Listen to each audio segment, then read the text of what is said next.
Tuhan bersamamu. Dan bersama rohmu. Inilah Injil Yesus Kristus menurut Santo Lukas. Dimuliakanlah Tuhan. Pada suatu ketika Yesus menceritakan suatu perumpamaan kepada murid-muridnya untuk menegaskan bahwa mereka harus selalu berdoa dengan tidak jemu-jemunya. Ia berkata, di suatu kota ada seorang hakim yang tidak takut akan Allah dan tidak menghormati siapapun. Di kota itu ada pula seorang janda yang selalu datang kepada hakim itu dan berkata, "Belalah aku terhadap lawanku." Beberapa waktu lamanya hakim itu menolak, tetapi ia kemudian berkata dalam hatinya, "Walaupun aku tidak takut akan Allah dan tidak menghormati siapapun, namun karena janda ini menyusahkan daku, baiklah aku membenarkan dia, supaya ia jangan terus-menerus datang dan akhirnya menyerang aku." Lalu Yesus berkata, "Camkanlah perkataan hakim yang lalim itu.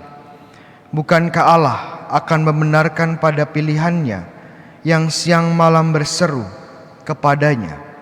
Dan adakah ia mengulur-ngulur waktu sebelum menolong mereka? Aku berkata kepadamu, ia akan segera menolong mereka. Akan tetapi jika Anak Manusia datang, adakah ia menemukan iman di bumi ini?" Demikianlah sabda Tuhan. Terpujilah Kristus. Saudara-saudara yang terkasih dalam Kristus,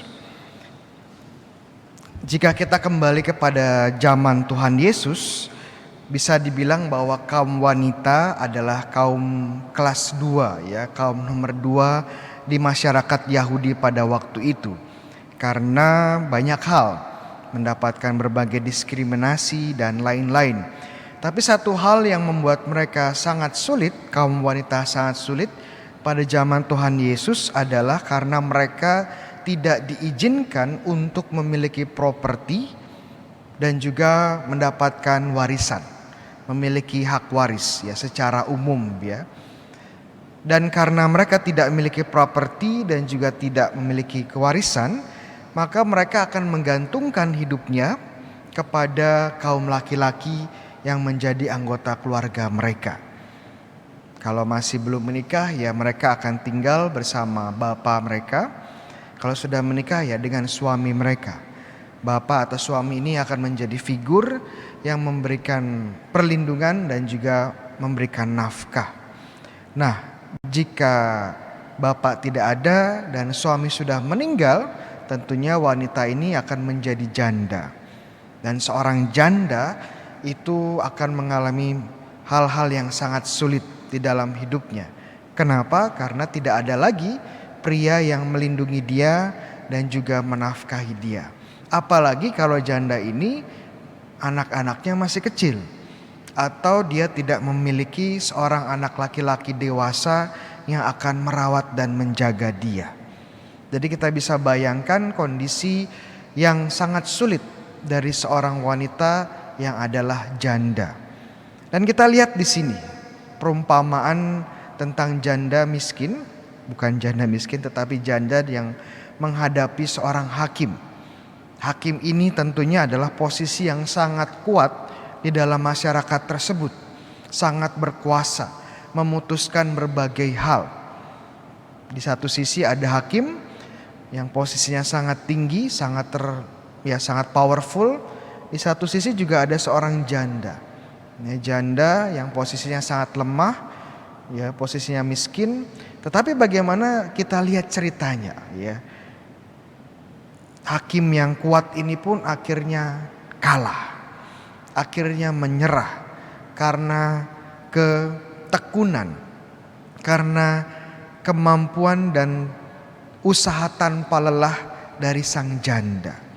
Jadi kita bisa lihat di sini sebuah dinamika yang menarik, bahwa ketekunan secara khusus dalam doa itu esensial, itu sangat penting, itu sangat fundamental di dalam hidup kita dalam beragama. dan juga usaha-usaha dalam hidup.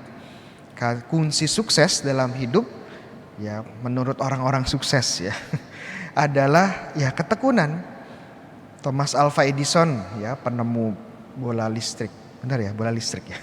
Penemu listrik itu mengatakan bahwa kalau kita gagal 99 kali, ya coba lagi sekali lagi sampai berhasil. Jadi bagaimana ketekunan ini bisa merubah keadaan kita menjadi lebih baik. Ini dalam usaha sehari-hari, di dalam konteks pekerjaan sehari-hari, apalagi di dalam iman. Butuh ketekunan. Dan doa itu adalah sejatinya ketekunan. Pertobatan itu ketekunan. Kadang-kadang kita doa kok tidak dijawab Tuhan. Kadang-kadang kita doa kok merasa kering ya. Kadang-kadang kita merasa kok tidak ada sukacitanya dalam berdoa. Masalahnya ya tetap aja datang ya. Yesus berkata ya jangan menyerah. Terus berdoa. Saat kita tidak semangat ya berdoa. Saat kita tidak menemukan sukacita, terus berdoa. Saat kita merasa bahwa doa kita tidak dijawab, terus berdoa. Sehingga doa menjadi kehidupan kita, menjadi nafas kita.